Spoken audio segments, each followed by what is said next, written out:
what's up, everybody? I'm Skull. I'm Zombie Cat. And this is the Horror Den. We are back after a short little hiatus after Horror Havoc to give ourselves a little break. And we are starting off strong today with Antrum, the deadliest movie ever made. Which, it was released in 2019. And it's a really kind of out there, artsy kind of horror movie. Yeah, it's not a typical horror movie. Definitely not for everybody. But the stigma behind this movie, of course, is that tagline, the deadliest movie ever made. So, essentially, I guess go ahead and jumping straight into the... Spoilers ahead! Yeah, spoilers ahead. Definitely, I'd recommend this movie. Go give it a watch. I think it's on Tubi. You can watch it for completely free. Why not?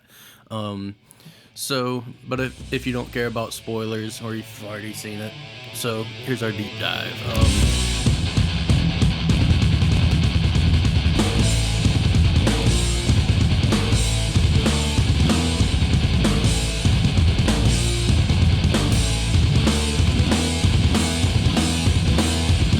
Essentially, the movie starts with very old footage from very old movies, essentially saying, from the dawn of cinema, we have been making movies about hell. And about the devil. And about the devil. And it starts going and going about, like, how there have been countless movies, theater productions, like, oh, this is a cursed kind of thing. You know about theater stuff. What are some examples? So, there's The Curse of Macbeth, and also just other Shakespearean plays, like even Hamlet has like a curse associated with it. I'm sure that there's others that I'm just not thinking of right now, but like this kind of has the same premise. Yeah, and essentially it goes into, I believe it said it was in the 1980s. Originally, breaking into this, they start by saying the first screening of this movie, there was a fire inside of the room, and it's pretty cool.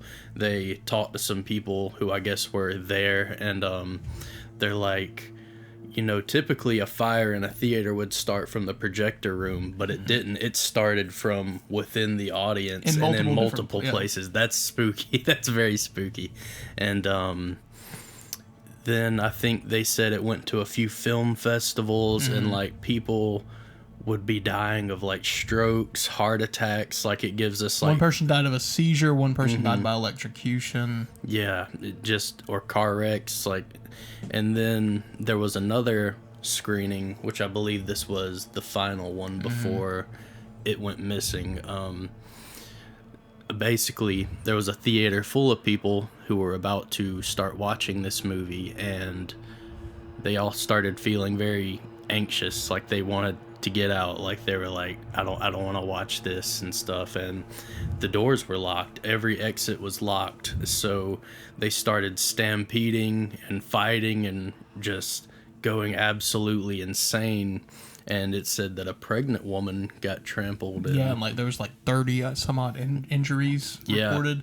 So like, I mean, somebody died obviously, but it's like they didn't finish the movie. Yes. And then it is revealed, though, that one of the jerkwad employees at the theater, I guess, laced all of the popcorn with, what was acid? Oh, yeah. They found traces of LSD. LSD. In all, well, I mean, kind of the same thing. Yeah. But found traces of LSD in everyone's bloodstream, but no one remembered taking it. So we're already kind of taking this form of, is this supernatural, or was this like coincidence and this douchebag employee? But PSA, before we get into the actual story, no, you are not going to die from watching this movie. So I don't know, this is my first time. It remains to be seen. I'll give it 24 hours. If you're seeing this video, we're okay. Maybe. Maybe. I make no promises for myself.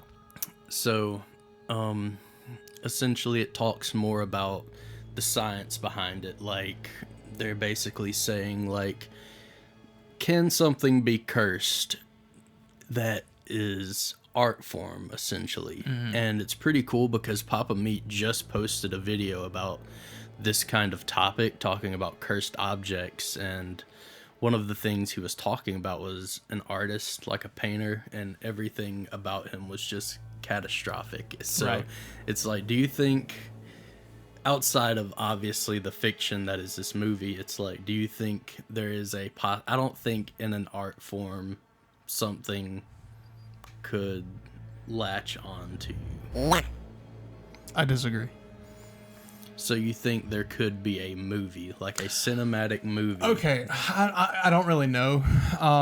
It's one of those things where I mean, the movie touches on this later, but I definitely believe that people and like carry energy, and I think that when you put enough emphasis on something, or we've touched on this in creepypasta videos. Yeah. If you believe in something hard enough, technically it can become true. And that's a deep message in this movie. Right. And so it's more or less like, you know, sure. Like, I mean, if you notice, I knocked on wood when I said Macbeth, and I will every time just because of my ingrained in theater and stuff. I mean, I'm not doing the full ritual that I'm supposed to do because I'm not in a theater, but it's like, I just don't even like to put emphasis on that name because like weird shit happens, and you hear story from every actor who's ever been in a production of it. And I mean, there have also been stories, you know, like filming with Poltergeist, the little girl, Exorcist, I believe, had some creepy shit go down. Yep. Kind of stuff like that, but not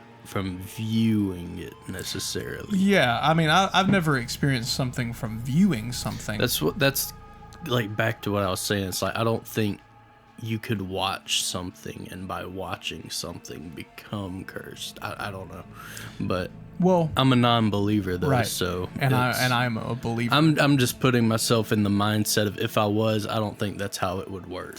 Well, even let's be honest though, even if it was how it worked, we would probably not live to say. Yeah, that's, so you know. And obviously with this movie that is widespread that you can buy on DVD and watch on streaming services, Right. you're fine. But the atmospheric build up to the movie is awesome. Like I loved the beginning of the movie. It gives you all of these warnings and there's a 30-second countdown to like build up your anxiety. It's like, if you do not want to take the risk, Get out of the theater right now. Yep. It's like, that's awesome. That was some really good. You know, as much as like I'm not really sure about a film that's mass produced being able to do such a thing, but if I'm like if I went to somebody's like estate sale and then I found a box that had some tapes and it said "Do not watch," I'm not gonna watch it. Like, I'm just not one of those people. Like, why am I ever gonna put myself in like that? Sinister. He finds Yeah, no. I was about to say that. It'd be just Like, it's just that's stupid to me. Like, But now, after our 30-second warning, we jump into Antrim. And one last thing, they did say that, like you said, they found this at like an estate sale, an auction. Yeah, it was in garage, Connecticut. Something like that. They found it, and they noticed that some of the film reel had images spliced into it of like, it almost seemed like snuff stuff going on in there, but so you kind of periodically will see that throughout the movie. But yeah, now jumping into the actual movie, Antrim. the deadliest movie ever made. So the movie opens up with literally the worst possible thing of all time. It pulls at your heartstrings immediately. A kid and a boy and his sister and the mom, they are at a vet and their dog is being put to sleep. And on the way out, he sees a sign that says, "All dogs go to heaven." And it's really sad. On their way home, the little boy asks his mom, his name is Nathan. Nathan asks his mom, "Is Maxine going to heaven?" And she's like, "No, because Maxine was a bad dog." I'm like, Well, we don't know everything yet, but yeah, that's a pretty fucked up answer to give your kid about a dead pet. because he obviously still loved him, so why wouldn't you still just be like, of course he did, you know? Like, I don't know. I'm not a parent. or just be like, you know, he's asleep, you know, he's resting now, so. Right. I mean, I'm kind No, of. he went to fucking hell. I'm really reminded of a Tom Segura skit where it's like, you know, I love my dog, but you know, I'll cover it when we get to what happens. But But okay, so it immediately, I don't know if this is some of that splicing or if this is actually supposed to be part of the movie. He looks at his mom's seat and she's missing, and his sister is asleep laying against the window with like blood dripping down her face. I think that's supposed to be just part of Yeah, the I think actual, it's part of there. But it immediately cuts to them outside of a forest, like they're about to go on some kind of adventure. You see the sister holding this book. It's kind of like, what's going on here? And It's just the sister and the brother. yes, so we don't know what happens to the mom, just to go ahead and get that out there. She just kind of vanishes. There's probably some symbolism there. Yeah. So they get to this forest, and you see very fast that it is a unaliving forest. It's one of those places. There's a sign saying, Think of your family. helplines, Yeah. think of your family, call loved ones, like call anybody, like you are not alone, essentially. And it's sad because I know the sister had to do it this way to convince the kid, but it was like there's all these like pictures and photos to kind of like leave memories of people that have taken their lives there. And she's like, they're offerings to keep the devil from, I can't remember what would she say? It's to keep bad things from coming out of the forest and keeping keeping things coming in and stuff. I think it was to keep them from getting out. Yeah. So she asked him to offer up something that's very special to him, and he leaves the collar of Maxine. And they go in. Yeah, and then essentially they kind of just wander through the forest, and they find a spot, and she starts reading this book, and they're trying to dig through like the 7 layers of hell. Yeah, they're trying to dig a hole to hell Yeah, literally. so that they can save the soul of the dog, Maxine. Yeah, because the little brother has been having like night terrors about the dog in hell, and essentially she's like, maybe if I can pull this ruse, then Well, we don't know that at first. Yeah, we don't know that yet. I shouldn't have said that, but so we might be wrong. It might be a little later, but I feel like it's at this moment. Like they are traveling through the woods. There's some gorgeous scenery shots in this movie, and you see the outline. She's like hunched over talking to her brother, but in the sky you can see the clouds forming the face of a demon. And it's really cool. That part gives me the chills. And because she's saying, we're not saving the dog, right? We're saving her soul. So they keep wandering, and they eventually get to the woods and set up a pentagram with each Major religious iconography. Yeah, I didn't want to say major because it's like... Well, okay, when we say major, we mean the things that most people think of. The big 3. No, the big 4, technically. There's... What was the moon? It's Muslim. Okay, I didn't know that. So there was Muslim, like the Muslim moon, and then there was... The Buddha. The Buddha. And then, Jesus. Yeah, and I believe it's Kali, like a statue of Kali from Hinduism. But there's 5. What am I forgetting? There's one. Was it the elephant? I don't remember a 5th one. They had one on each side of the pentagram. There's Judaism. Oh, yeah. It was the candle. Yeah, the candelabra. Yeah. I forget what it's actually called, so excuse our ignorance. Yeah. So basically, they start digging. No. They start digging, and they kind of go at it for a while. The sister, of course, isn't taking it very seriously. You notice the brother. This is a pretty cool scene. He draws a cross in like the dirt. They also, I forgot to mention, before they start digging, they do this prayer over and a really over. badass prayer, by the way. Yeah, I can't remember it, but It's basically like talking to all the religions that are represented here, like protect us from the things that we can see, touch, and hear, and like the things that we're going to experience, and protect us from the darkness of hell. It's really metal, to be completely honest with you. And it's kind of spooky too, because it goes to a shot of like, how do I say her name again? Eerie. Eerie, isn't that her name? I guess so. Yeah. I mean, it's like that.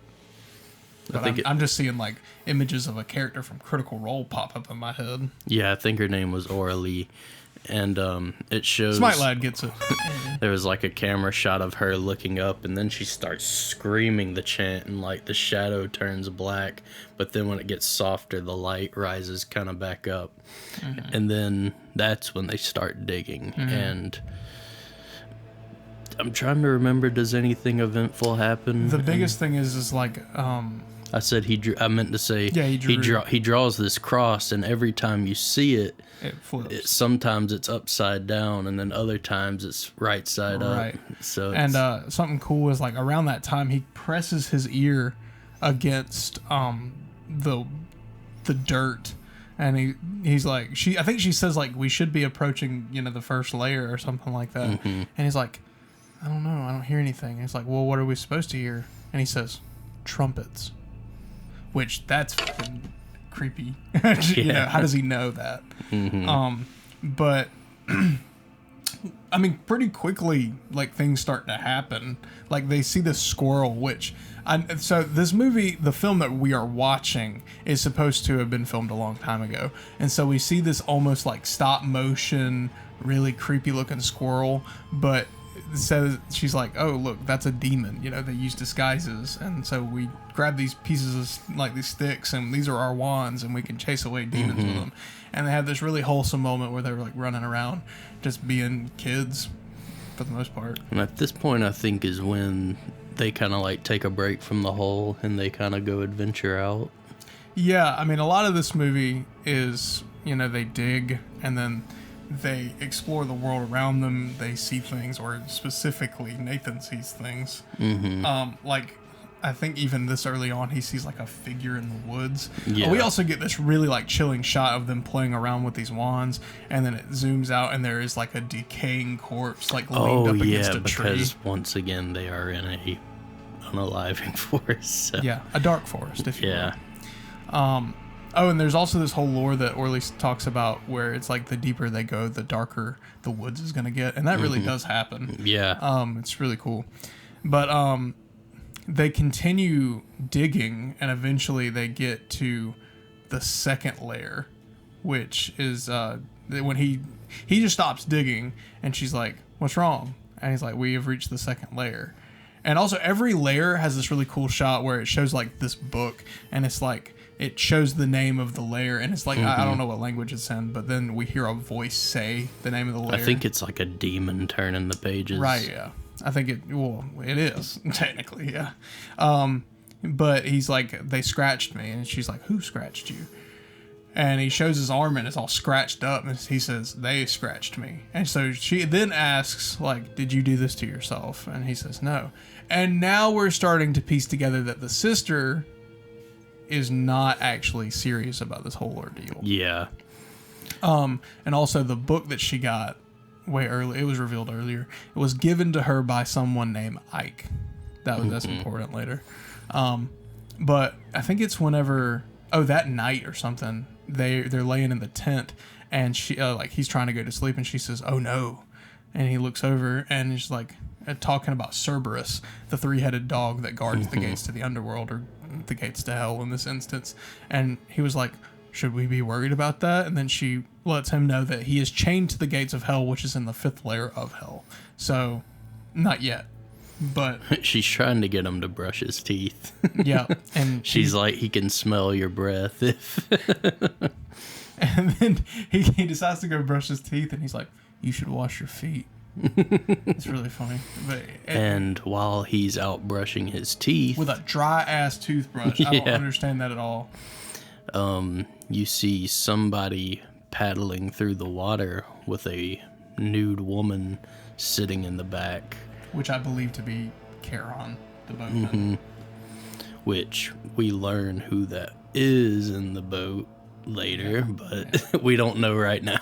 So oh, and also we totally forgot to mention when they were exploring a little earlier, they see somebody like walking down the hill, and they follow him. It's a Japanese man. Yeah, it's a Japanese man, and he has like these like kids stuff with him. He's got a stuffed animal and like some photos. He's starting to undress. Yeah, and it's a ritualistic attempt. I'm gonna leave it at that attempt.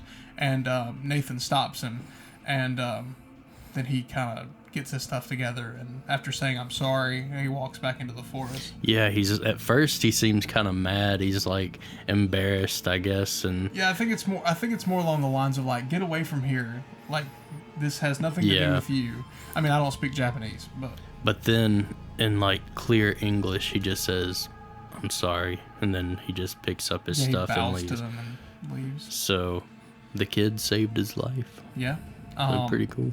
But then fast forwarding, now we're in the second layer. We've started to see more things at this point. Like Nathan has seen like black figures like ducking in the woods and stuff like that, and they decide to go journeying again, kind of away from camp. And they're walking through this part of the forest, and he kind of stops and he looks at the slope, and he's like, "We're in the third layer. Like we're going like farther than we should." And she's like, no, we're not. And they were just talking about the fact that they have to, in order to redeem Maxine's soul, they have to find an object associated with her in hell. Oh, and something we forgot to mention, when they were digging at a point earlier, they heard trumpets, loud trumpets. Very loud trumpets. Which, if I was in this situation, that's when I would believe it's serious. Just me personally. Yeah, I don't know how orally freaking was like, just not taking it seriously, I guess. But while he's turned around and while he's saying this, she takes the collar that he left behind earlier and places it in the dirt and stuff, and we hear the trumpets again, actually. Yep, that's why I brought that up. Maxine, and he starts running, and so she has to grab the collar and chase after him. And here we meet one of our... we're going to discuss how complicated an antagonist is when we get to our scoring. But we meet the Hunters, and we actually, earlier in his Night Terror, we saw this image of these demons coming out of a hole, and like they're holding these bloody meat suits, and they put them on, and it kind of looks like a hunter, like with a hunter's vest and stuff like that. And so we come upon this compound of like, ruined buses and stuff like that. Very Texas Chainsaw Massacre. Right. And we meet these two hunters that, and according to the subtitles, they have an Eastern European language associated with them, which if we're something I picked up on is like, why is it like, it's kind of strange that the people that we encounter in this forest, they're all from different places. That I think that kind of adds to the whole like supernatural element of this forest and the situation in and of itself. Is like, why are all these people from different walks of life converging in this one area? And even the opening credits of the movie were in a language I don't know what language it was. In my opinion, it looks Slavic, so it could be. Which if they are in a like a Eastern European place, that would explain the Eastern European accent, but it wouldn't explain why they are English and why they it could explain why there could be a Japanese man there. I don't really know. I've never been to Eastern Europe, but so anyway, moving on. So they come upon this place, and there's one guy who's constantly in underwear that is mutilating a deer, and he is making kissy with the deer. I feel like mine was less awkward. I know, but he's assaulting the deer. The dead deer. The poor dead deer. And then the other guy is like prepping something, and there's this giant brass or bronze Baphomet. Yeah, Baphomet, which is badass. It's so haunting, but so cool. And there's a fire underneath it, and we see the guy stop. And he like puts more stuff on the fire, and we hear screaming coming from the inside. This of thing the is a Baphomet. freaking brazen bull. Oh And my God. the sad part is you see the stuffed animal that the Japanese man was carrying, so they caught him. Oh, that sucks.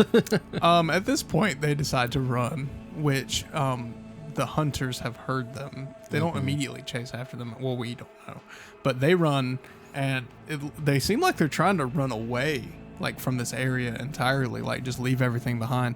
And then, in true Blair Witch fashion, they end up right back at their campsite. We can't forget them going through the pond. They get to the pond where With the boat. Yeah, they get into a boat, and they start paddling away, and the kid looks into the water like something's kind of calling to him, and he just... Well, he sees something. He sees like a body, which reminds me of the river Styx. Yeah.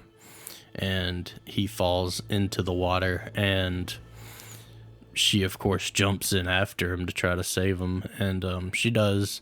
She grabs him and picks him up and carries him back into the boat, and they get back to land, and they're like, oh, thank God, we're saved. And they take a few steps into the woods and realize they are right back where they were. So, Right back at the hole.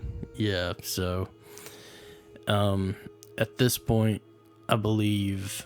So yeah, they arrived right back where they left off at the circle where they have dug this hole. And something we forgot to mention, when they were digging earlier, they found a pill bottle and a weapon, a gun. So his sister was like, hand that to me, please. And she just kind of carefully takes it and sets it to the side, which is kind of spooky. It makes you wonder what it was used for. But yeah, when we actually see it, like, it was a really cool shot because she places it over, and like he sees these freaking people. Well, she found the gun. She's putting it over on the edge, kind of in front of the Buddha statue. He sees these shadow demons in the woods, and he screams, and it fires. I know that we're backtracking a lot. It's just we remember things, so freeform. But back to where we are now, they've arrived back at the campsite, and at this point, they're both just kind of like out of it, and he starts grabbing a shovel to try to dig further. And she's like, bro, no, we are going home ASAP. And I believe he's standing off to the side when he sees these chains, and they start slowly kind of pulling away, and he starts screaming Cerberus, Cerberus, Cerberus, like over and over. Yeah, like he must have broken free. And so he wants to chase the chains, and she grabs him and pulls him in, and that's when she's like, it's also very dark at this point, by the way. She pulls him in, and she's like, it's all made up. This is all a lie. I wanted to just help you, like stop these nightmares about Maxine being in hell, and just, make you feel better, essentially. And she's like, the book, I made all the drawings, I made it all up. And he was like, well, what about Ike? And she says, well, Ike's not real either. I made him up. And then he looks at her and says, but I met him. Yeah, and she's like, where'd you meet him? He was talking about he was playing behind The diner. Where she said that she met him, I guess. And it's very creepy. There's somebody, you just see a hand peek behind a trash can, and it's like a come here kind of thing. And he basically starts telling her while it's showing you that he told her that she was going to try to trick him with the collar and be like, oh, I found this of Maxine's and stuff like that. So he knew this was all, like, whatever she was doing was all completely a lie. So, and now we're in on the fact that he knew. So how did he even know? So it's like, is there something supernatural starting to come into play? So yeah, I just looked like he had like dreadlocks, like a whole bunch of dreadlocks, and he touched his head, and he said that's how he learned all this and he smiled too after learning this. It's like, oh god. There's also a cool shot, I don't know if it's right after this or right before, but like we see in like a Teletubby fashion, like the demonic face that we saw earlier, like is in the form of the sun. It's really cool. I think by now we're getting close to the 5th layer, which things really amp up, because we enter the 5th layer, which is the abyss. And now the hunters have found their campsite, and they have hidden in this tree, and she's basically trying to keep her brother quiet because once again he thinks these are demons, and he freaking slinks around the tree and he grabs a wand or a stick and just points it at him. And we see that we don't see this because she's going for the gun, and the hunters are like looking around, digging through stuff, and then they just stop and all look at something in unison and just freeze. And we see Nathan holding the wand like so confidently too, and then all of a sudden the main hunter like whips his gun and just fires. It's not funny, but it was we just see Nathan. It's just boom. It's not funny, but it was just so sporadic that it was just. There's more to this movie. It was funny.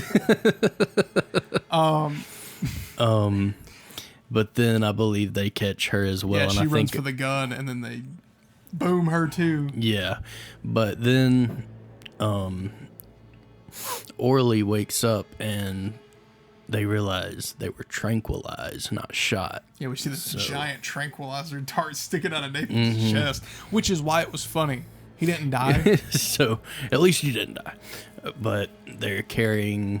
At this point, the movie just straight up turns into Texas Chainsaw Massacre almost. They pulled them back to the big, like, brazen bull Baphomet. And you get to see more of this just messed up place, dead animals everywhere, and they're both locked inside of cages. And of course, the perv one who wears the antlers is trying to undress Orly, and I believe the little kid, they're like, we want to throw him into the pit first, essentially, and they the horn dude grabs him and they put him inside of the brazen bull, and Orly, she just starts kicking the hell out of this cage. I think it had like a small bend in it. It's like chicken wire. Yeah. So she was able to get out, and I think she grabs the gun that's on the table. Yeah, she grabs the gun and then shoots one of them, and they proceed to kind of run to the car, so she's able to get her brother out in time before anything happens. The antler one is running back, and she shoots him too. Yeah, he goes and grabs a freaking shovel. He's like, yeah! He gets shot too, and then they both just jump in the car, and then it almost seemed intentional. The audio just completely cuts out while she's holding this gun, but you don't really see the muzzle of it necessarily. And she doesn't pull the trigger again. That's what's crazy. But then when we hear the car crash. Yeah, it goes to the car, but these guys have been shot in the head now. Yeah, they're dead. Yeah, so yeah, at this point, I think the little kid wandered off on his own. He's sitting alone in the woods. We don't see Orly again for a minute, and the little kid starts hearing the chains again kind of pulling away, and he finds a husky. It's just a random husky out in the middle of the woods, and caught in a bear trap, and he sets it free, and it kind of just runs away.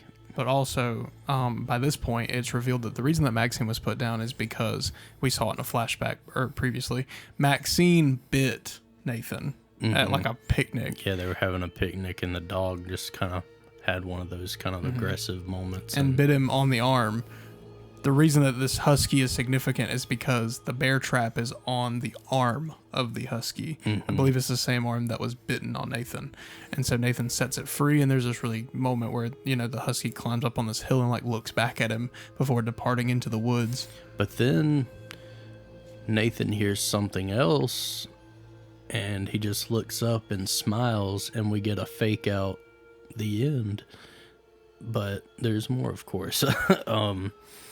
So now Orally comes back down, and she's looking for Nathan, I believe, and she's starting to go complete manic. Like, she's seeing demons everywhere, like black creatures, figures everywhere. She's hearing chains and everything, and she crawls inside of the tent. Just, I guess she's like, I give up. Accepting her fate. Yeah, all she has is the gun with probably like one bullet left, and all you can hear is chains getting closer and closer and closer, and it cuts to her brother just dragging the bear trap chain for some reason across the ground, and it implies that he's walking towards the tent. Yeah, he's walking towards the tent, so I guess they can leave, whatever. And it is implied that she killed him.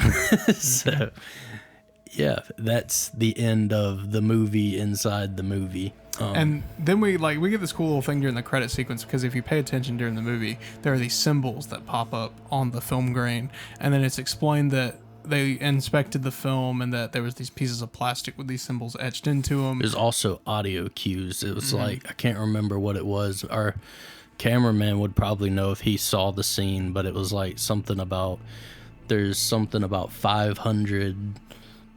There's a set of frequencies that they've had. Like, there's 4 different sequences of, like, well, it's like these different sound sequences that happen at the same time, and they can be used during films to, like, elicit certain emotions. Like, some of them can create euphoria, and then some can create panic and fear. And there's a lot of panic and fear association with this one. And the sound guy also says that if something is loud enough, it can actually make you go crazy. But so that's being used in this film. The symbols are being used, and then we see this guy who's like studying all these symbols. And one symbol that comes up, like, I think 700 something times in the whole film, is this. It's like a pentagram, but there's more to it than that. Yeah, there's other like etchings in the circle. That these kind of symbols are associated with 72 different kinds of demons, while this one specifically is associated with the demon of Astaroth. We can't forget the triangle, too. Yeah, the triangle is like a thing of power. They were like, in different cultures, it means different things, but it's like, in our culture, I believe they were like, it can be used to summon. Well, no, in our culture, it's the Holy Trinity. The Holy Trinity. And then there's one in an Eastern, culture where it can be used as a summoning thing. And so it's like, basically it's implying that these symbols are calling upon the demons while you're watching this, and also calling upon one massive thing we forgot out before we get into our like theorizing mode. It shows the demon one last time in like full picture, and he just slowly kind of points at the viewer. That's very major for what we're about to talk about. And the symbol I referenced earlier, the pentagram, it's supposed to be a symbol of Astaroth, a demon. And so basically this whole thing kind of seems like it's supposed to be him, the demon. So this is the fun part. It's like, okay, so now we can start breaking down, is what we witnessed real or supernatural? Not like, I meant to say it more like, is it more grounded? Like, was it just the crazy people and it's all a coincidence? Or was this demon kind of the one pulling the strings behind all of this stuff? I think that this can be viewed in 2 different ways. It's either we view it that it's grounded in reality, or we view it that it's completely supernatural. I lean more towards the supernatural, because even though it is in its name unexplainable, I think it makes more sense when you look at it through a supernatural lens. And what did they say about this demon? He was like he's almost like, let's play, essentially. Yeah, like he's almost like a trickster. Yeah. In the way he's like, luring you into this game that's unwinnable. And, he uses this example where, they were here, these people hadn't heard anything from a village, and they were hearing children singing, but all the kids were dead, and all the monks or whatever wizards there, I think that's what they called. They were all holding their eyes. They had gouged out their eyes, and like that is the power of this demon. And so it's like it's just kind of illustrating that this is kind of there's what a he bunch thrives of like on. symbolism in Antrim, the actual like movie inside the movie as well, that kind of leads towards like it was almost they started to break down a science of if you believe it enough, maybe you are making it real. Right, if you believe in something It's hard like enough, if I'm believing in Antrim hard enough, maybe this Azeroth, that's maybe the way he's getting to me is by me believing so hard. And that's why it's like, I was thinking at the end, I was like, maybe the sister was so convinced that there was a demon, she literally killed her little brother. Right. So something I think. See, my theory is that this was all the demon's plan. I think that him appearing to Nathan in that flashback sequence, I think that he chose him as a sacrifice. And I think that everything that I think he fed on his, his remorse and his guilt, as well as his mourning of his pet. And I think that all of this was a plan. And I think that they went to this location, they did this ritualistic thing. It did summon him in some kind of way. I think that everyone involved in this is either a lost soul or a demon. Even the mockumentary, I feel like, is a part of his plan. Like, it's weird. It's like it feeds in all. You'd have to watch it to truly understand, but it's like... Well, I mean, this is a reoccurring trope that we've seen, like, in Sinister. Mr. Boogie, he uses the films to get more victims. And then, Annabelle is all like a freaking vessel for the demon that's associated with it. And so it's almost like this particular movie is just a vessel for him to do his will. I really do think that. But yeah, it even felt like in the mockumentary part, this demon could possibly be pulling strings to like make certain things happen. It's so weird, and it's like by him, they also, this is a huge thing. They were talking about, it was some kind of like African tribe or something like that. There was some kind of wizard who had the power of literally just being able to point at someone. Yeah, like point a bone. And they would literally just drop dead, or something very bad would happen to them. Which is why the demon pointing at us at the end is important. It's supposed to be like, it's your turn. I'm coming for you now. So I think it's supernatural. I think it was all one big plan. I mean, feel like you're supposed to look at it both ways, though. Right. I think it's supposed to be like, is it all make-believe? Is it supernatural? And see, like, I think that's the only thing that makes it fully make sense, where they're in this forest and like these are two English-speaking people, and then they find a Japanese man, and then they find two Eastern European dudes. Like, and also like the hunters in and of themselves, like if we believe everything that was given to us in like the sequences of like interjecting imagery, is that these two are demons wearing meat suits. So like, I mean, I guess that could imply that people can be demons too. So also, I just want to say that the forest itself gives off immense like limbo vibes.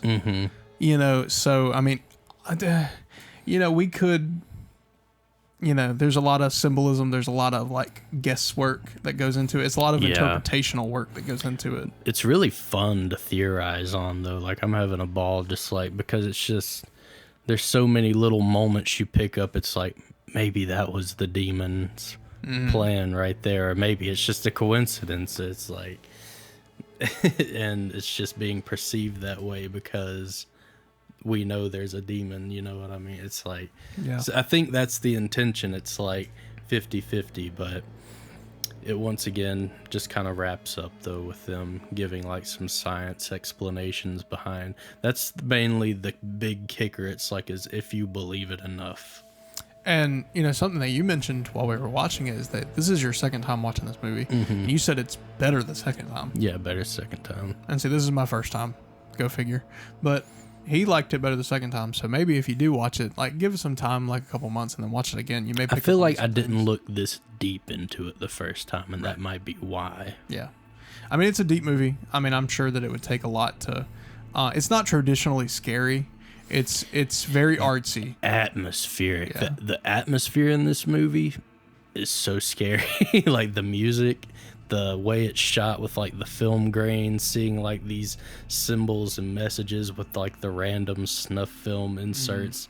They don't really go into that. That's just kind of like there. Which, I mean, I feel like this movie's I'm kind of a sucker for this movie because like I love like hell like type movies where it's like like this particularly, but also like The Ninth Gate where it's exploring that kind of I prefer this kind of demon movie over something like possession movies. I agree. You know that I like I love Dante's Inferno, like the book and the video game. I know that they're two completely different things, but like I love that whole like making hell kind of like a real thing. Is Dante's Inferno what started the whole layer idea? I'm pretty sure.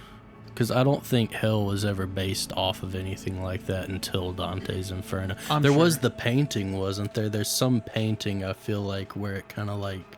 Yeah, but I don't know. Maybe put in a picture of that. Maybe. Well, I mean, I know that there's the Dungeons and Dragons picture. No, it's an actual like painting that I think leads I think that through. was in Dante's Inferno. Okay. Because Dante's Inferno refers to the 9 layers of hell. Or it might be 7. I think it's 7. Yeah. But anyway, I think 9 is D&D. But it could. I don't know. But regardless, give it a watch. If you do watch it either after this video, like after you watch it, like come back. We'd love to have a conversation in the comment section about like what you think it might mean, and maybe you pick up on something we didn't talk about. Yeah, so, I feel like we maybe did miss a few things here and there, but that's the main gist of it. Yeah, I really enjoyed it second time around, so I guess that's a good lean into scoring. All right, let's get into it. So, like always, we're going to start off with story. Zombie Cat, you go ahead. It's so hard because it's like I'm trying to figure out what I'm wanting to base the story on. It's very complex, but at the same time pretty simple. So just because I'm so mixed, I'll probably roll with a 7. Okay. I kind of agree with you. I was stuck between the 6 to 8 region. Yeah. So I think 7 is a safe option. I'm gonna go with 7. I like the idea of all these string pullings, but at the same time it could not even be supernatural at all. And then the whole idea of the immersiveness of when you watch this movie you're going to die. So I think that the story was thought out. I just think that this kind of medium where it's like kind of up to your interpretation, it either works heavily in your favor or it doesn't. And I feel like this is kind of like right there. Yeah, it's right in the middle. Okay, so that's a 7 for story. Moving on to characters. Now, I don't know about you. I personally feel like the characters, while there was progression and we learned more about them, I don't feel like there's no depth. Yeah, there's no depth really. It's just there's this encapsulated. It's just what's happened in this. It's literally a stereotypical little boy and a stereotypical big sister. Yeah, I mean they're nicer than you would expect, but there's the whole like smelly thing, but that was really it. Yeah, there's not a lot of. We don't really learn much about them outside of this dog dying, the effects. The mom, but we don't even see the mom. So. And also, if we, I'm the way I'm looking at this is that every person besides the Japanese man, I can't even rope them as a character. I felt more attached to him in like the few seconds because it's like, what's wrong with him? I kind of want to know more. Like what happened? What drove him to this? And so for me, I'd probably just give it a very average 5. They weren't bad, but they weren't great. So it's not even that they were, it's just, but I feel like they're just there to kind of move the story along and so on and so forth. Very just average. There's nothing in depth about these characters, but it's fine. I'm going to agree with you. I originally was sitting at a 6, but now that I'm thinking about it, the only reason I'm sitting at a 6 is because of the acting. And I don't really think that should play into my idea of the character. Like, while that should be taken into consideration. I think it does. Like, but the acting is just bare minimum. So it's right. Like, I think that should play into my experience score rather than the character, because I feel like it relies more on like how the character is written and like also how it's portrayed. It's not like we're talking about Hereditary or Late Night with the Devil with those like amazing performance. That's different. with this, it's just bare bones. Like, they're here. Yeah, I'm gonna stick with my 5. So we're gonna stick. Not bad though. No. Not bad at all. They do the job. They didn't need the depth to make it an entertaining. That's movie. not what this movie's about. It's not a character movie. Yeah. So 5 for characters. Now, antagonists is when things get weird because we actually had a long discussion about this. We were like, what is the antagonist? Is it the demon? Is it the movie itself? Is it the hunters? Is it the hunters? I guess when you kind of just have to jumble it up in a way, but in the end, it's Astaroth, I guess. I think it's the demon. Because we feel like he's the one pulling the strings. So, but just with it feeling so conflicted, there was not necessarily one thing you could point your finger at. I'd probably just say 6 because it's just like, it's cool. The only reason it's above average for me is because it's so cool of like all these different things, but there's no one in particular villain in this movie like a typical. See, I went in an opposite direction. I'm considering every antagonistic force in this movie to be him. So I'm considering that the hunters are under his control, the forest is under his control, the situation is under his control, like all of it. Mm-hmm. You know, like every piece of the puzzle is because of this demon, and I think it all started when he chose Nathan as a sacrifice. So I think that everything that we see is by design. Mm-hmm. So for that reason, I'm giving Astaroth an 8. Yeah, I understand that. It's, like I said, it's just for me not knowing specifically who I'm supposed to be afraid of, essentially. And I mean, I understand that score. Yeah, and I get yours too because it's cool if it is that way, but being that it's interpretation based, it's like... See, it almost feels like Astaroth filmed this whole thing and then created this film to disperse to like... to basically, yeah, kind of, just to get his like power out there so he could sacrifice more people. So this was like his medium, and I think that like the movie Antrim was his way of like spreading his influence to the world. And so I feel like if that's true and my interpretation is, you know, unique to me, then I have to give it an 8 because that is like that's like more powerful than the demons we see in like The Conjuring. Like that's more creative. I feel like that's a way a demon has been portrayed in a film that I don't really think I've seen much. You know, I mean, I mentioned the Ninth Gate earlier, but that's the devil. You know, so yeah. So you gave it a 6. I gave it an 8. That's a 7. It's still good. Moving on to humor. This is not a funny movie. No, I give it a 1. Yeah, there's nothing funny in this movie. The only thing funny is Nathan getting shot with a tranquilizer dart. And that's not supposed to. It's just so sporadic and random that it's like just dead silent and then just... It's like... I think what's so funny about it is just the fact that everything freezes for way longer than it should have. And he's standing there and then all of a sudden, lifts like his gun. lightning fast, he's just...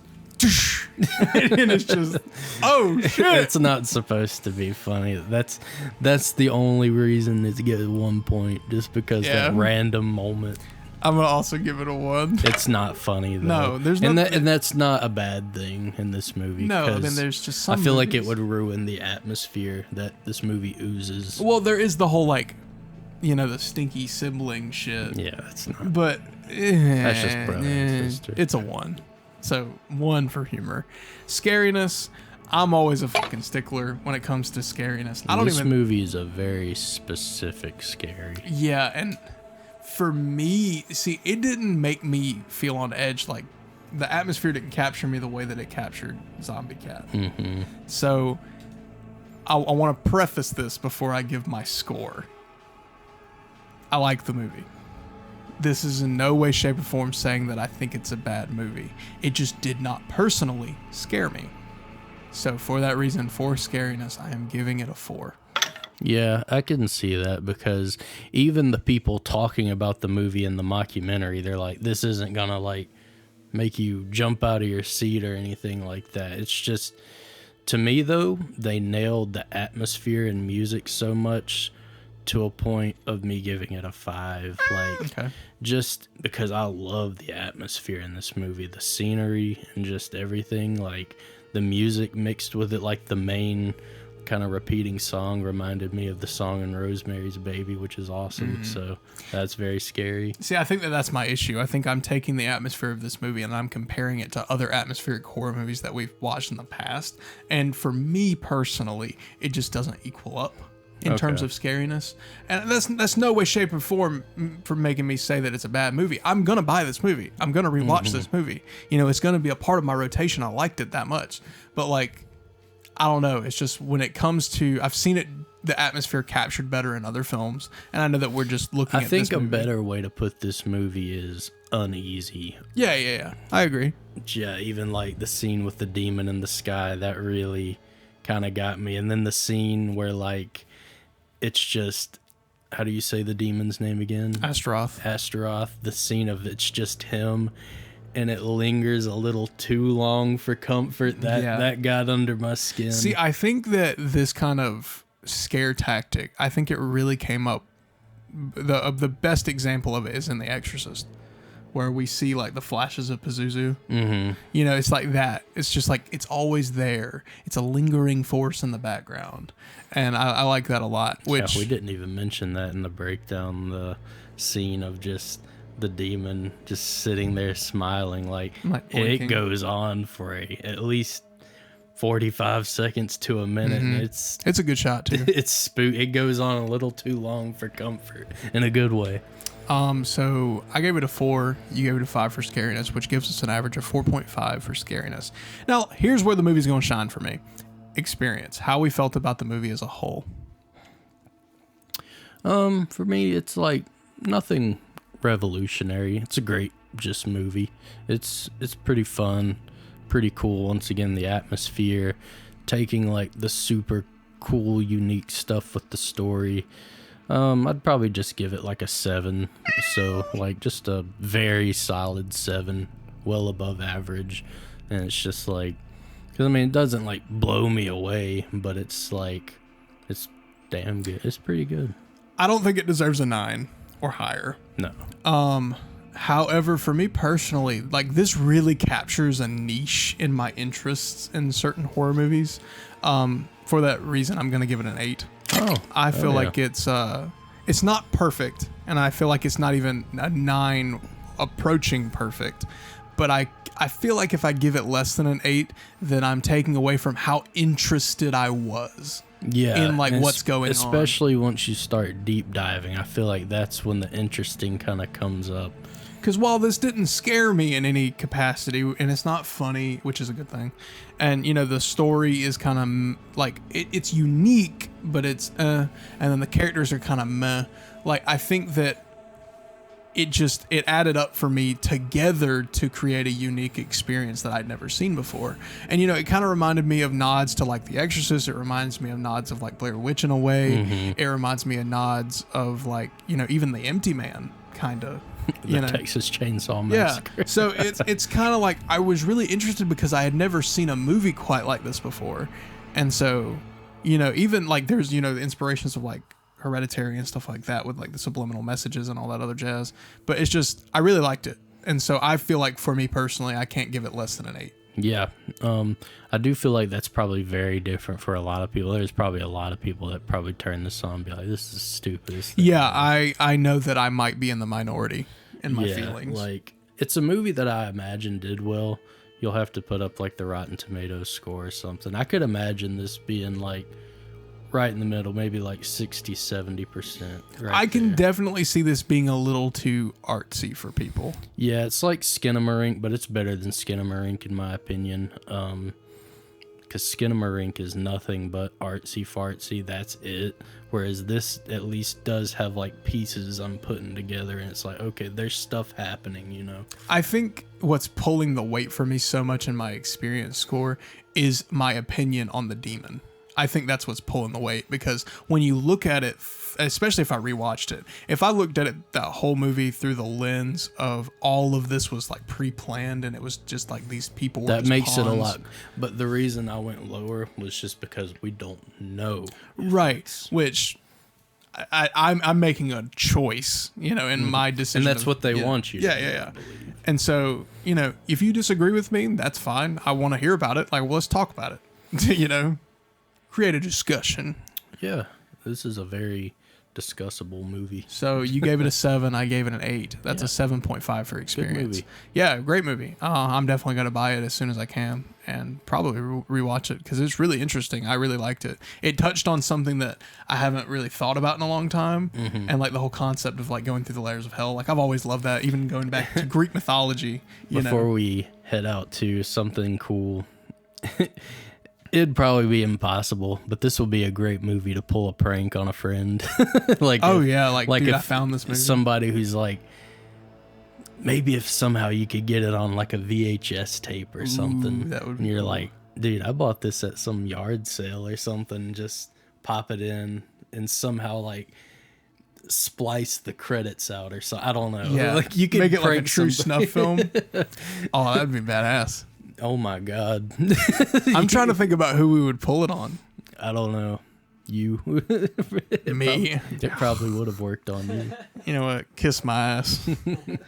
Well, anyway, guys, that is our breakdown and synopsis. I hope you enjoyed the video. I know this is probably a longer one than our last one.